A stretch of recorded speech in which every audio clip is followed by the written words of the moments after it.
Nitrous acid. Nitrous acid कैसे बनता है भाई, पता है ना? जब HCl और सोडियम नाइट्राइड को मिक्स करते हैं, ठीक है, तो मिलेगा क्या? नाइट्रस एसिड, ये मिलता है, पता है ना? ठीक है, तो इसके बारे में हम पढ़ चुके हैं पहले, क्या कि जो एलिफेटिक जो प्राइमरी एमाइन है, ठीक है, जो क्या होगी? एलिफेटिक प्राइमरी एमाइंस जो अपने को दी है, वो क्या करेगी? रिएक्ट करेगी किसके साथ? नाइट्रस एसिड के साथ, और हमें क्या देगी?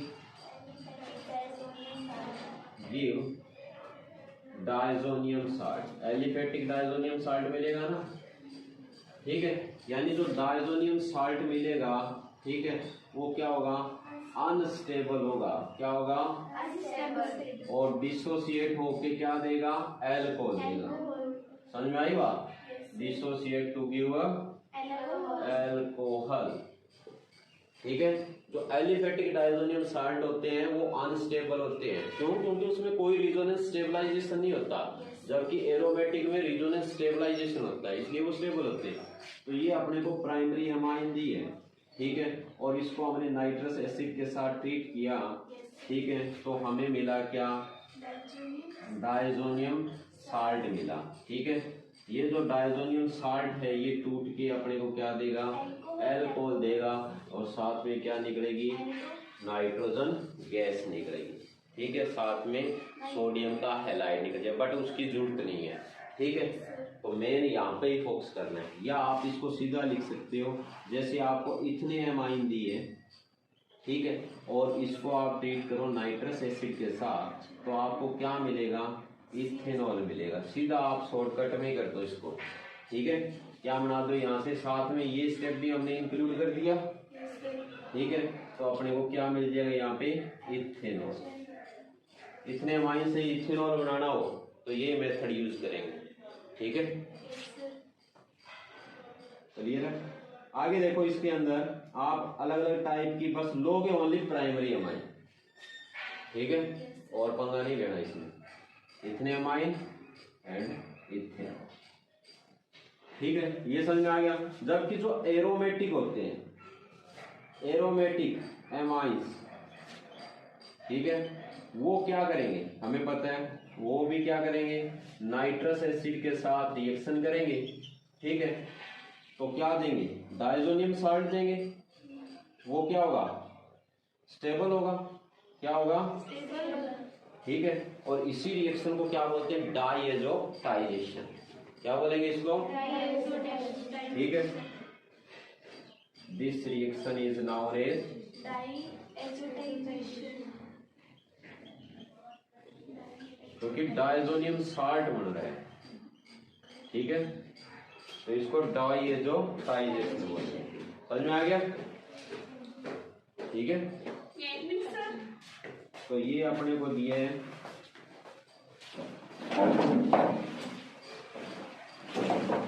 प्राइमरी एमाइंस, ठीक है, ये प्राइमरी एमाइंस दिए हैं। इसमें हमने डाला नाइट्रस एसिड, या नाइट्रस एसिड ना लिखा होगा तो HCl प्लस सोडियम नाइट्राइड लिखा होगा, ठीक है। जैसे ही इसमें डाला तो अपने को क्या मिल जाएगा? ये बेंजीन डायजोनियम क्लोराइड। समझ में आ गया? ठीक है, तो हमने क्या बनाया? एनिलीन से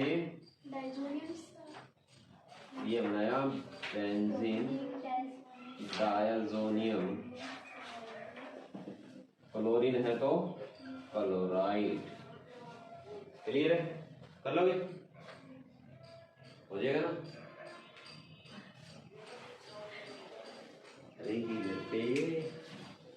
तो ये समझ में आ गया। एलिफेटिक जितने भी प्राइमरी एमाइंस हैं वो नाइट्रस एसिड के साथ क्या बनाते हैं? Diazonium salt. तो हमें पता है ना, नाइट्रस एसिड जब भी हम डालते हैं, चाहे वो प्राइमरी एमाइन है, ठीक है, चाहे एलिफेटिक है चाहे एरोमेटिक है, बनाएंगे तो वो डायजोनियम साल्ट, पर जो एलिफेटिक जो डायजोनियम साल्ट होंगे वो क्या होंगे? अनस्टेबल होंगे। ये टूट जाएगा, टूट के क्या देगा? एल्कोहल देगा। तो इसी का ही हमने एग्जांपल लिखा यहाँ पे, इथने एमाइन है तो एमाइन ही, ठीक है। इसमें नाइट्रस एसिड डाला तो हमने ये नहीं बनाया यहाँ पे। क्यों नहीं बनाया? क्योंकि तुम उलझोगे, सीधा बना दो इसको क्या, एल्कोहल। ठीक है, यानी आपको पता होना चाहिए कि जो एमाइंस है वो नाइट्रस एसिड के साथ क्या देते हैं, एल्कोहल देते हैं। समझ में आ गया? ठीक है, फिर एरोमेटिक एमाइंस जो है वो डाइजोनियम साल्ट बनाएंगे, वो क्या होगा, स्टेबल होगा। ठीक है, क्लियर है ये बातें, हो जाएगा। उसके बाद देखो नेक्स्ट देखो,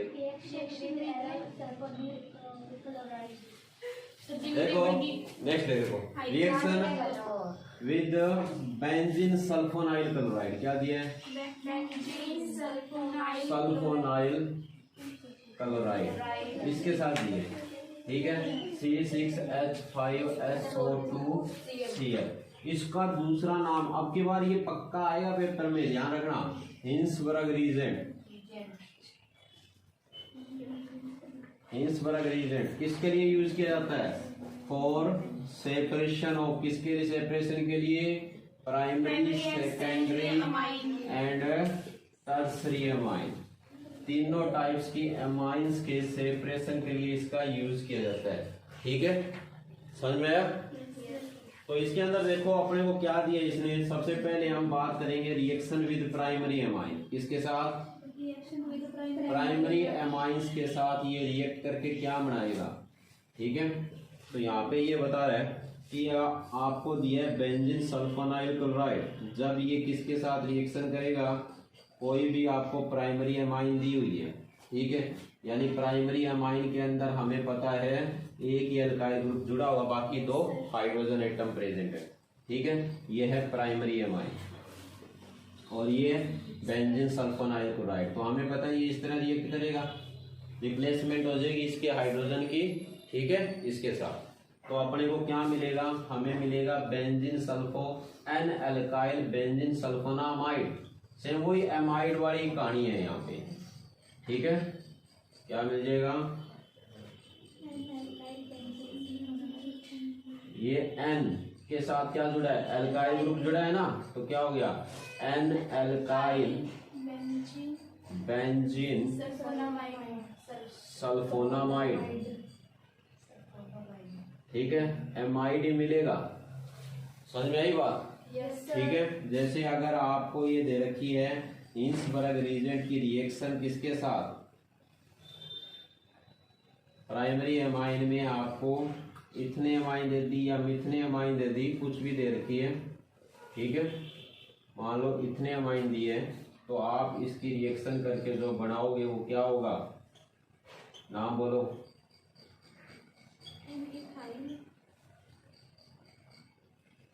ये निकल जाएगा। ठीक है, तो हमें मिलेगा यहाँ पे NH, ये क्या हो गया, CH2CH3। तो हमें पता है मेन पेरेंट चेन कौन सी है, ये है। ठीक है, तो N के साथ क्या जुड़ा है, इथाइल, तो हम क्या बोलेंगे, N इथाइल बेंजीन सल्फोनामाइड। ठीक है, सल्फोनामाइड ये हो जाएगा। ठीक है, तो आप देखोगे जो आपको ये बेंजीन सल्फोनामाइड मिल रहा है इन दोनों केसेस में, ये दोनों जो केसेस में जो आपको ये एमाइड मिल रहा है, ठीक है, इनमें क्या है, जो नाइट्रोजन के साथ जो हाइड्रोजन एटम प्रेजेंट है ये, ठीक है, ये हाइड्रोजन एटम प्रेजेंट है, ये हाइड्रोजन क्या होती है, एसिडिक नेचर की होती है। क्या होती है, एसिडिक नेचर। ठीक है, समझ में आया? क्यों? क्योंकि ये जो नाइट्रोजन है वो किसके साथ जुड़ा हुआ है, इलेक्ट्रॉन विड्रॉइंग सल्फोनाइल ग्रुप के साथ जुड़ा हुआ है। ये जब इलेक्ट्रॉन खींचेगा तो नाइट्रोजन को अपने लोन पेयर देने पड़ेंगे, जब लोन पेयर देगा तो यहाँ पे पॉजिटिव सेंटर बनेगा, तो उस टाइम ये प्रोटॉन यहाँ से रिलीज करेगा, तो इसका मतलब ये क्या हुआ, एसिडिक नेचर का हुआ। ठीक है, तो आपको पता होना चाहिए कि जो क्या होगा, एन एल्काइल जो बेंजीन सल्फोनामाइड क्या होता है, benzene sulphonamide is acidic in nature, या क्या होगा, उसके पास एक एसिडिक हाइड्रोजन एटम प्रेजेंट होगा। आप ये भी लिख सकते हो, having an acidic hydrogen atom. ठीक है, समझ में आया? So it dissolve in alkali. क्या होगा ये? डिजोल्व इन एल्कली, मतलब ये क्या है, एक बेस में घुल जाएगा, क्योंकि इसमें क्या है, एसिडिक हाइड्रोजन एटम प्रेजेंट है। समझ में आ गया? बस इतनी सी कहानी है इसकी। कोई डाउट है इसमें? कर दे साहब। ये हिंसबर्ग रीजन प्राइमरी वन से रिएक्शन की क्या मिला? मिल गया। फिर हमें पता है ये हाइड्रोजन एसिडिक है, क्यों?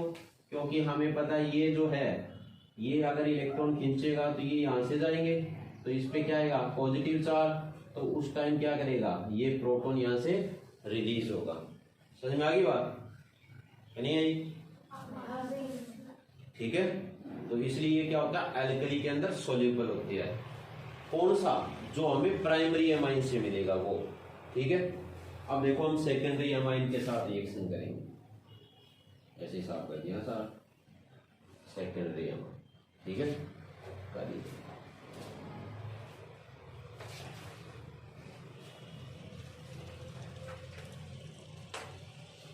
देखो सेकेंडरी एमाइन में हमें पता है रिएजेंट तो यही दिए अपने को, और तो कोई फर्क ही नहीं है इसमें। बट सेकेंडरी एमाइन में हमें पता है only one hydrogen atom present होगा ना। ये अपने को हिंसबर्ग रिएजेंट दिए। ठीक है, बेंजीन सल्फोनाइल क्लोराइड। और हमें पता है कि जो सेकेंडरी एमाइन है उसमें क्या है, दो एल्काइल ग्रुप प्रेजेंट है ना। ठीक है, तो ये इसके साथ रिएक्शन करेगा सेम उसी मैनर में जैसे प्राइमरी एमाइन के साथ रिएक्शन कर रहा था। इसका हाइड्रोजन एटम इससे रिप्लेस हो जाएगा। ठीक है, तो हमें क्या मिलेगा यहाँ पे? क्या मिलेगा? एन डाई एल्काइल मिलेगा ना, बेंजीन सल्फोनामाइड। ठीक है, तो इसके अंदर अगर आप देखोगे तो कोई भी एसिडिक हाइड्रोजन एटम है प्रेजेंट है नहीं है। ठीक है, तो इसमें क्या है, no acidic hydrogen atom, no acidic hydrogen atom is present. ठीक है, कोई भी एसिडिक हाइड्रोजन प्रेजेंट नहीं है। ठीक है, so it is insoluble in alkali, ये एल्कली में नहीं घुलेगा। ठीक है, कोई बेस के अंदर यानी सोडियम हाइड्रोक्साइड, पोटेशियम हाइड्रोक्साइड कुछ भी दिए उसमें ये नहीं डिजोल्व होगा। समझ में आ गया? ठीक है, कोई डाउट? ठीक है, यहाँ पे आप चाहो तो कोई एग्जाम्पल ले सकते हो, बट एग्जाम्पल लेने की जरूरत नहीं है। एग्जाम्पल की जरूरत तब पड़ेगी जब आपसे एग्जामिनर कहे कि शो द डिफरेंस, या यानी आपको कोई एमाइन दी है, जैसे कौन सी दी हो सकती है, ethanamine, ethyl, N ethyl ethanamine, triethyl amine, यानी इनमें आपने कोई डिफरेंस शो करना है कोई टेस्ट के थ्रू, तब आपको लेके चलना पड़ेगा। ठीक है, तो यहाँ पे अगर आप कॉमनली ये लेके चलो आप एग्जाम्पल तो लिख के ले, क्योंकि बाई चांस करम फुटेड़ा हुआ है और आज ये। ठीक है, तो हमें पता है सेकेंडरी अमाइन में एक हाइड्रोजन एटम प्रेजेंट होती है, तो वो क्या है, हिंसबर्ग रीजन से इजिली रिएक्ट कर देगी। यानी हो मेन बात क्या है कि इनमें हाइड्रोजन होनी चाहिए एमाइंस में जब हिंसबर्ग रीजन से रिएक्शन करेगी, क्योंकि हाइड्रोजन एटम की रिप्लेसमेंट से ही हो रहा है सारा कुछ। ठीक है, तो हमें क्या मिल जाएगा यहाँ पे, N diethyl benzene sulphonamide मिल जाएगा। बट ये क्या होगा, एल्कली में इनसोल्यूबल होगा, क्योंकि इसके अंदर क्या नहीं है, हाइड्रोजन एटम नहीं है। क्लियर है? अब बात करते हैं टर्सरी की। ठीक है, तो टर्सरी एमाइन रिएक्शन ही नहीं करेगी। ठीक है, क्यों नहीं करेगी? क्योंकि उसमें हाइड्रोजन एटम एब्सेंट है। समझ में आया? तो यानी ये आपको ध्यान रखना है, ये आपको हिंसबर्ग रीजेंट दी है। ठीक है, और आप यहां पे ले रहे हो टर्सरी एमाइन।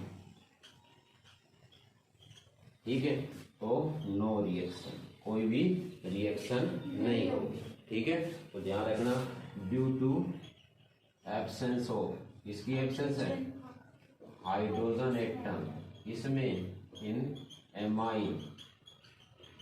ठीक है, it does not react with Hinsberg reagent. ठीक है, समझ में आ गया? तो तीनों टाइप्स की एमाइंस में हम डिफरेंस कर सकते हैं। कोई डाउट है इसमें? हो जाएगा। प्राइमरी में तो 2 हाइड्रोजन एटम थे तो इजीली हो गया, एक हाइड्रोजन फिर भी बच गया तो वो एसिडिक नेचर शो कर रहा था। सेकेंडरी में सिंगल हाइड्रोजन है तो वो रिएक्शन तो कर गया बट एल्कली में इनसॉल्युबल है, टर्सरी रिएक्शन ही नहीं करेगा।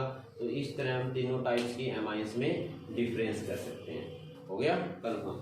ठीक है। उसके बाद देखो नेक्स्ट कौन सा है? Electrophilic substitution. देखो इलेक्ट्रोफिलिक सब्स्टिट्यूशन एमाइंस की अगर हम बात करें तो हमें पता है कि रिंग के साथ क्या है, NH2 ग्रुप जुड़ा है जो क्या है इलेक्ट्रॉन डोनेटिंग ग्रुप है। वो क्या करेगा, रिंग को ऑर्थोपेरा साइड पे क्या कर देगा, एक्टिवेट कर देगा। ऑर्थोपेरा एक्टिवेटिंग इफेक्ट होगा किसका, अमीनो ग्रुप का। ठीक है, तो मतलब एनिलीन क्या होगी, इलेक्ट्रोफिलिक सब्स्टिट्यूशन रिएक्शन की तरफ क्या होगी, हाईली रिएक्टिव होगी। ठीक है, तो ये अपने को दे रखा है इलेक्ट्रोफिलिक सब्स्टिट्यूशन रिएक्शन। तो हमें पता है ना इसमें क्या होगा, एक स्ट्रॉन्ग इलेक्ट्रोफाइल वीक इलेक्ट्रोफाइल को रिप्लेस कर देगा। ठीक है, तो हमें यहाँ पे दिए किसका, ये अपने को एनिलीन दे रखी है। ठीक है, और एनिलीन में हमें पता है नाइट्रोजन पे लोन पेयर इलेक्ट्रॉन प्रेजेंट है। ठीक है, तो हमें पता है रिंग के साथ ये क्या आ जाएंगे, +R जो इफेक्ट होगा इसका नाइट्रोजन एटम का।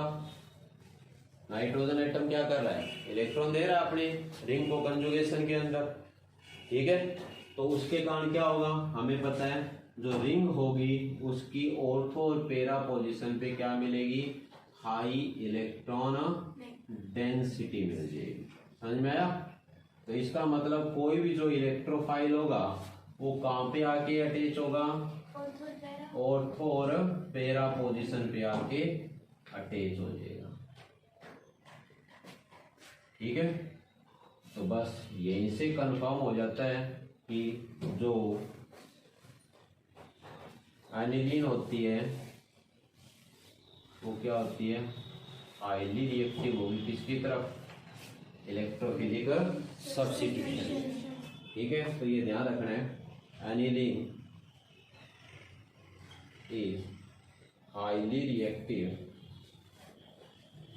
ठीक है, टुवर्ड्स किसकी तरफ, इलेक्ट्रोफिलिक सब्स्टिट्यूशन रिएक्शन। समझ में आया, इलेक्ट्रोफिलिक सब्स्टिट्यूशन रिएक्शन। क्यों, ड्यू टू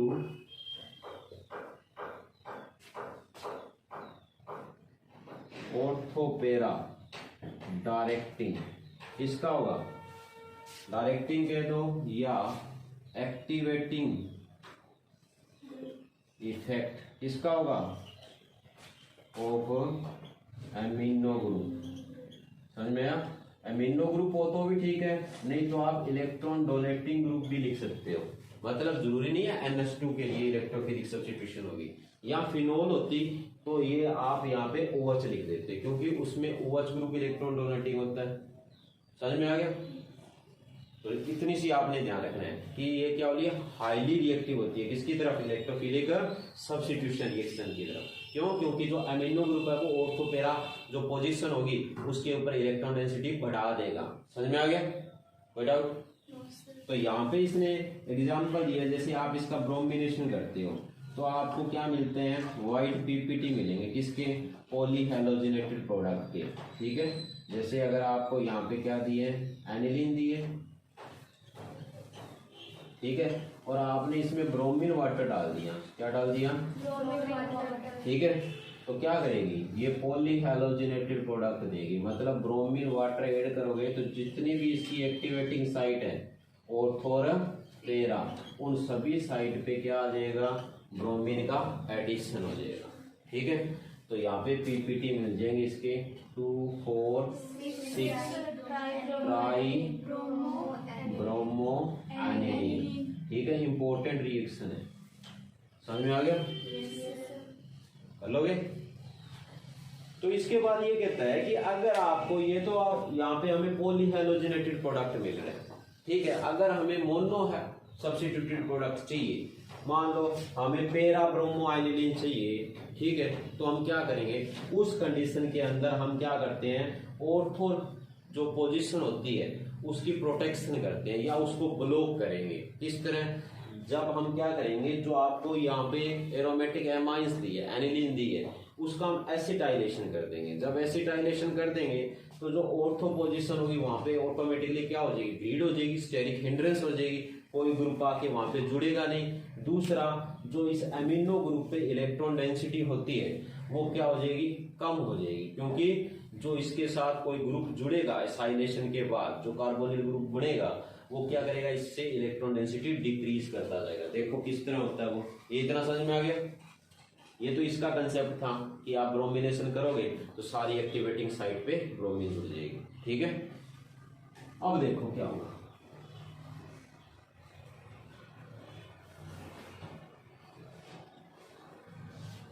ठीक है, अब देखो हार मोनो सब्स्टिट्यूशन।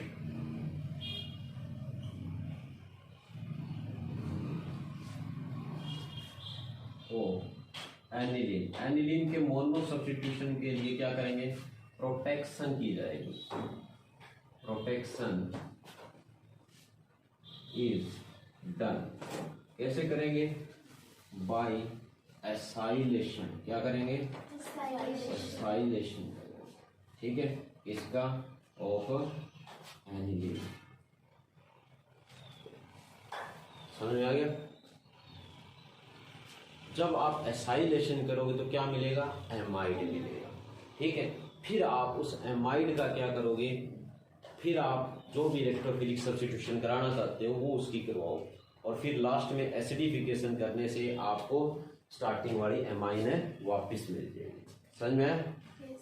ठीक है, तो इसके अंदर हम क्या करेंगे, एसाइलेशन करेंगे। ठीक है, एनिलीन का, और जो प्रोडक्ट मिलेगा, एंड दी प्रोडक्ट आफ्टर मोनोस, यानी जो बात हमें करनी है मैं वो लिख रहा हूं, मोनो सब्स्टिट्यूशन। मतलब चाहे आप हेलोजिनेशन करो, नाइट्रेशन करो, कुछ भी करो, उसी को मैंने लिखा है, जो प्रोडक्ट आफ्टर मोनो सब्स्टिट्यूशन। ठीक है, ऑन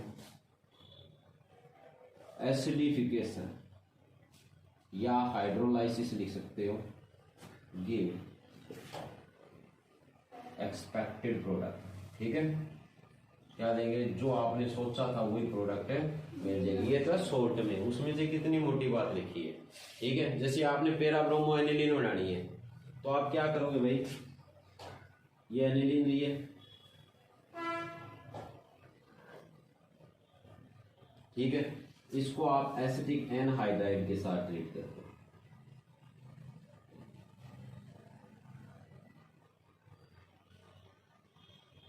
क्या करो, एसिटिक एनहाइड्राइड। हमें इतना पता है कि भाई हमें तो ये इतना सा ग्रुप है ना, ये हाइड्रोजन के साथ रिप्लेस करना है। क्या बन जाएगा, एमाइड। अब कैया ने पूछा नहीं, आवे को नहीं पढ़ेगी सारा। ठीक है, फिर पे उठी जानती निकलोगे बेटो, लगा था कहीं वो कांड रहा है ये। ठीक है, तो ये क्या हो गई, एमाइड। क्या बनेगा, तो यहाँ पे क्या हो जाएगा, NH और COCH3 बन गया ना एमाइड। पेरिडीन क्यों डाला, क्योंकि यहाँ पे क्या निकल रहा है, CH3COOH एसिड निकल रहा है। अब देखो ये जो अपने को मिल रहा है ना, एनिलाइड बोलते हैं इसको। ठीक है, यानी ये CH3 हमें नहीं पता, एनिलाइड जो बन चुका है। ठीक है, ये क्या होता है, जो ग्रुप होता है ना, ये इलेक्ट्रॉन विथड्रॉइंग होता है, जो रिंग से खींचेगा। अब ये जो पोजीशन है ना, एक तो यहाँ पे कोई ग्रुप आगे नहीं जुड़े क्योंकि ये बड़ा ग्रुप यहाँ पे प्रेजेंट है, तो ये ऑर्थो की पोजीशन की क्या होगी, प्रोटेक्शन होगी। ठीक है, अब अगर आप इसका क्या करो, ब्रोमिनेशन कर दो। क्या कर दो, ब्रोमिनेशन। तो यहाँ पे बस आपको ध्यान रखना है, यहाँ एसिटिक एसिड की प्रेजेंस में होगा। ठीक है, मतलब जो सोलवेंट अपने को दिया उसी की प्रेजेंस में इसका करोगे तो आपको क्या मिलेगा, पैरा पोजीशन पे क्या मिल जाएगी, ब्रोमीन। ऑर्थो पूरी की पूरी बच गई। क्यों बच गई, क्योंकि ये देखो ये कंडीशन है, यहाँ ये कार्बोनिल ग्रुप है, CO इलेक्ट्रॉन खींचने वाला। ठीक है, समझ में आई बात। तो अब क्या करोगे, अब आप को पता चल गया कि आपको सिंगल सब्स्टिट्यूटेड प्रोडक्ट मिल चुका है। अब इसका हाइड्रोलाइसिस कर दो, एसिडिफिकेशन कर दो, ठीक है। तो ये क्या है, वापिस जो आपको एमाइड मिला है ये किस में कन्वर्ट हो जाएगा, एनिलीन में कन्वर्ट। वैसे भी आपको पता है एमाइड का हाइड्रोलाइसिस करते हैं तो क्या बनता है पता है, नहीं बनता, कार्बोक्सिलिक एसिड बनता है, ठीक है। इतना क्लियर हो गया। अब देखो इसके अंदर जो मेन काम था वो ये था, किसका, ये जो लिंकेज है इसने काम किया है। क्या काम किया है, तो जिसमें ये CO ग्रुप है, क्या ये इलेक्ट्रॉन विड्रोविंग ग्रुप है, क्या ये, ठीक है।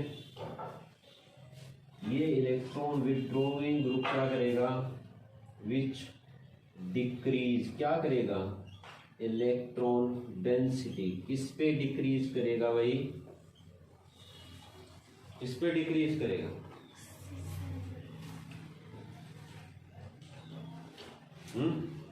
CO ग्रुप इलेक्ट्रॉन डेंसिटी किस पे डिक्रीज कर देगा, नाइट्रोजन पे।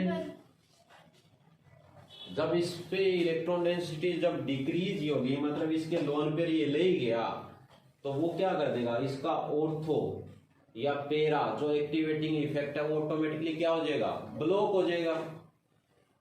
समझ में आया। जब इलेक्ट्रॉन ही नहीं है उसके पास, जब वो इलेक्ट्रॉन देता तो ऑर्थोपेरा पे रिंग ज्यादा मतलब एक्टिवेट होती है ना। जब इसने इलेक्ट्रॉन खींच लिए, ठीक है, CO ग्रुप जो है वो क्या कर रहा है, NHCO में CO ग्रुप इलेक्ट्रॉन खींच रहा है, तो जब वो इलेक्ट्रॉन डेंसिटी नाइट्रोजन एटम पे डिक्रीज कर देगा तो इसका मतलब सो इट्स इलेक्ट्रॉन या इट्स एक्टिवेटिंग इफेक्ट, कौन सा इफेक्ट है, रिंग एक्टिवेटिंग इफेक्ट, क्या हो जाएगा, इज ब्लॉक या डिक्रीज, कुछ ही लिख दो, बस मेन रीजन इतना ही है। So no further substitution take place at ortho position. समझ में आया। तो मतलब ऑर्थो पोजीशन के ऊपर क्या नहीं होगा, सब्स्टिट्यूशन नहीं होगा, ओनली कहां पे होगा, पेरा पोजीशन।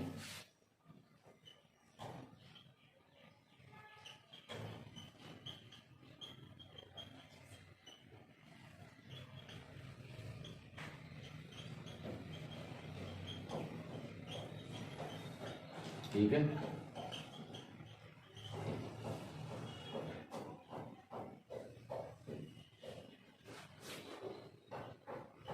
ध्यान रखना, ड्यू टू स्टेरिक हिंड्रेंस, दो कारण है ना इसके, ड्यू टू स्टेरिक हिंड्रेंस, एक तो इनकी स्टेरिक हिंड्रेंस हो गई, किसकी कारण, लार्ज कौन सा, NHCOR ग्रुप, ठीक है। एंड दूसरा रीजन क्या हो गया, electron withdrawing group and the presence of, किसकी प्रेजेंस, इलेक्ट्रॉन विड्रोविंग ग्रुप, ठीक है। तो उसके कारण क्या है, जो रिंग है उसके ऊपर ऑर्थो पोजीशन पे सब्स्टिट्यूशन नहीं होता। ये पूछा गया क्वेश्चन है, टफ क्वेश्चनों में पूछा जाता है, रीजनेबल क्वेश्चन है, अंडरस्टैंडिंग बेस्ड है, ठीक है। क्योंकि ऐसे तो सभी को पता है कि हाँ इस तरह प्रोटेक्शन कर लेंगे, वो कहता है कि प्रोटेक्शन हुई कैसे, पॉली सब्स्टिट्यूशन होना था, सिंगल सब्स्टिट्यूशन हमें चाहिए तो हम कैसे लेंगे, और उसके अंदर उस एसिटाइलेशन का क्या रोल होगा, ठीक है। तो रोल क्या हुआ, एसिटाइलेशन करने से जो एमाइड लिंकेज अपने को मिल रही है, वो एमाइड लिंकेज में क्या है, इलेक्ट्रॉन विड्रोइंग नेचर होने के कारण वो रिंग का क्या करेगा, इलेक्ट्रॉन डेंसिटी कम कर देगा, ठीक है। दूसरा, वो लार्ज ग्रुप होने के कारण स्टेरिक हिंड्रेंस हो जाएगी। तो दोनों ही कंडीशन के अंदर क्या इलेक्ट्रोफिलिक अटैक नहीं होगा। जब इलेक्ट्रोफिलिक अटैक ऑर्थो पोजीशन पे नहीं होगा तो सब्स्टिट्यूशन कैसे होगा, ठीक है। इसलिए सब्स्टिट्यूशन ओनली कहां पे होगा, पेरा पोजीशन पे होगा। क्लियर हो गया, ठीक है। तो ये याद करना है, ये नोट करना, बाई चांस है ना, हो सकता है उनमें ये बातें लिखी है ना लिखी है, मेरे याद नहीं है, क्योंकि वो 2017-16 की बातें हैं, जबकि वो नोट्स बने हुए, ठीक है। क्लियर है। इसके आगे देखो, नाइट्रेशन। हाँ देखो, अब देखो नाइट्रेशन में एक चीज आपको अलग मिलेगी, ठीक है। नाइट्रेशन हमें पता है एमाइंस का एसिड कैटालाइज ही होता है, ठीक है। तो यहाँ पे आपको तीनों प्रोडक्ट मिलने वाले हैं, ऑर्थो, पैरा और मेटा, ठीक है। तो ये इंपॉर्टेंट रिएक्शन है, ठीक है। तो ये ध्यान रखना है, नाइट्रेशन ऑफ एनिलीन,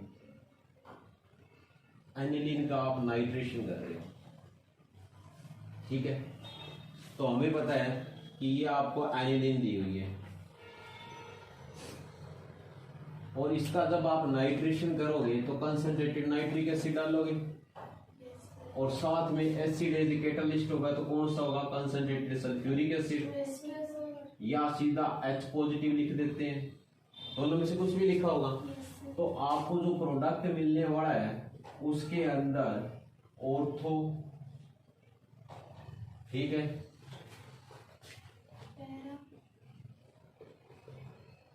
मेटा और पैरा, तीनों मिलेंगे, ठीक है। बट तीनों का रेशियो डिफरेंट होगा, ठीक है। ये 51, ये 47 और ये 2%। अगर याद हो तो लिखना है, नहीं तो कोई परसेंटेज मत छेड़ना, बस यहाँ पे और तो याद रह जाएगी शायद 2% है, बाकी ना छेड़ना, ठीक है। तो ये पूछा लगता है कई बार, why nitration of aniline give all the 3 isomer, तीनों आइसोमर मिल रहे हैं, ठीक है। ऑल दी 3 आइसोमर कह दो, all the 3 product okay, substitution of aniline कह दो, ठीक है।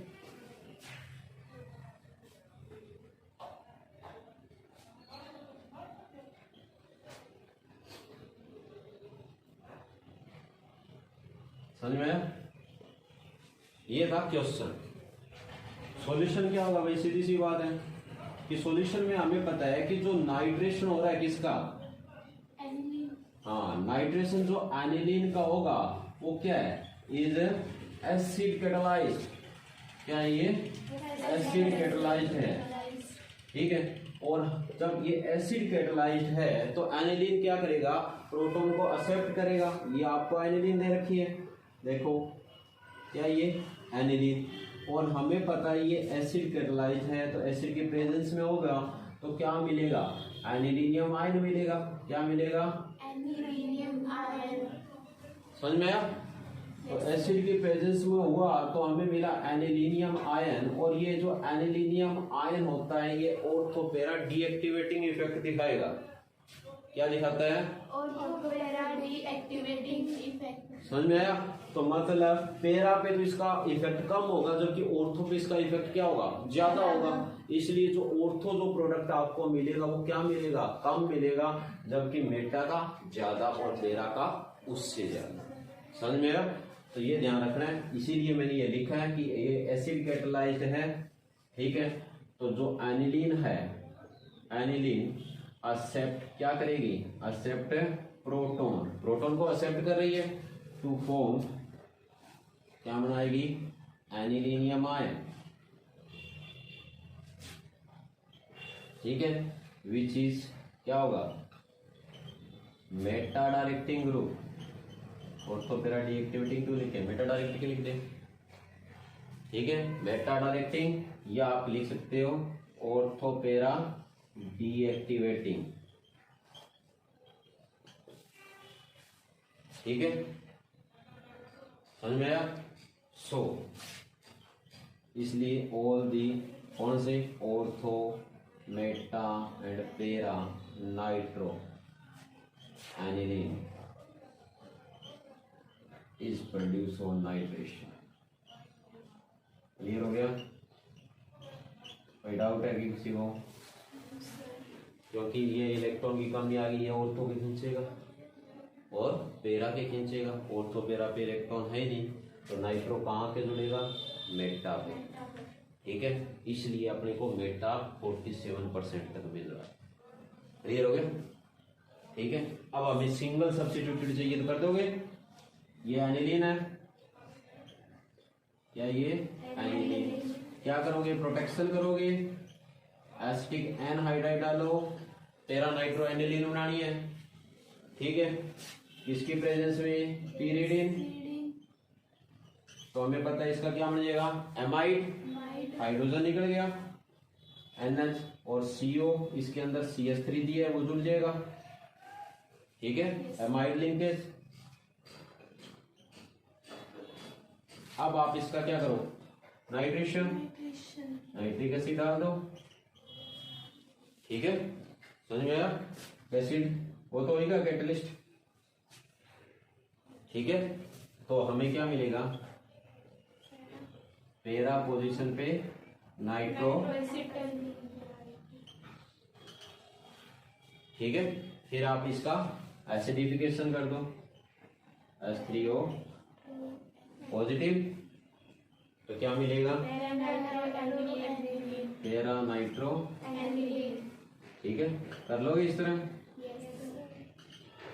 इसका अगर आप रिडक्शन करो तो दोनों तरफ NH2 ग्रुप आ जाएंगे ना, NO2, ठीक है, हो गया ये।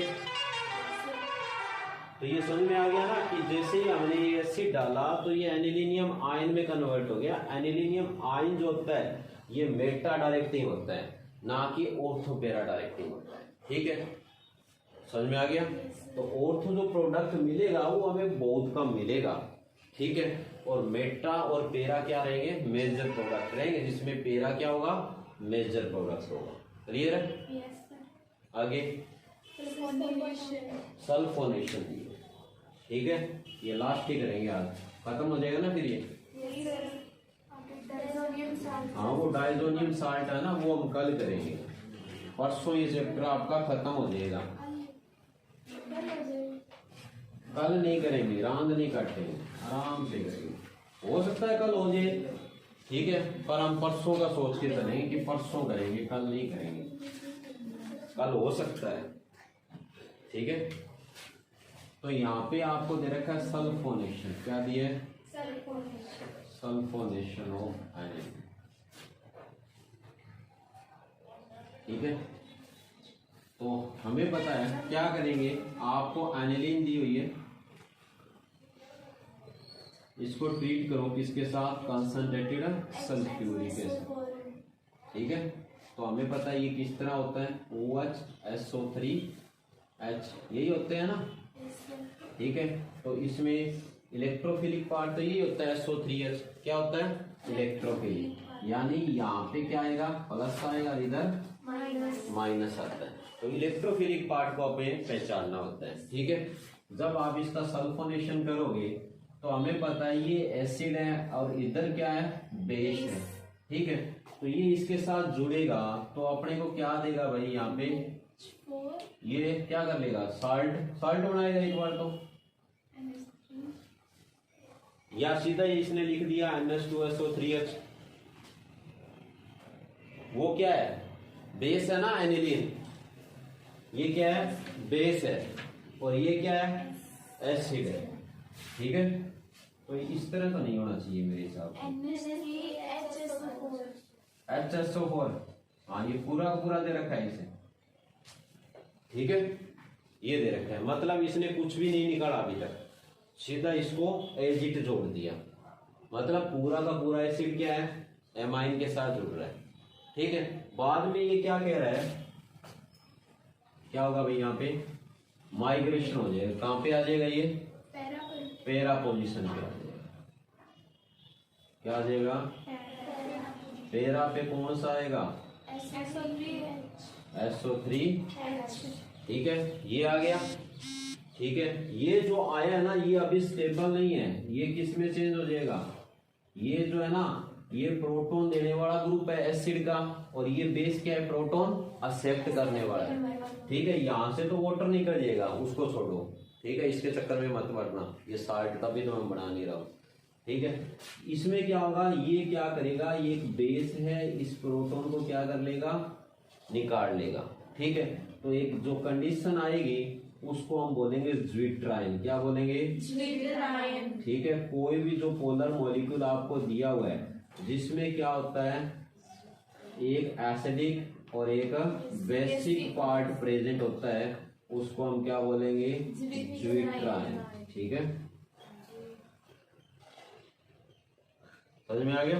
Yes, sir. तो आपको ये ध्यान रखना है क्या होता है ज्विट्राइन, क्या होता है? इज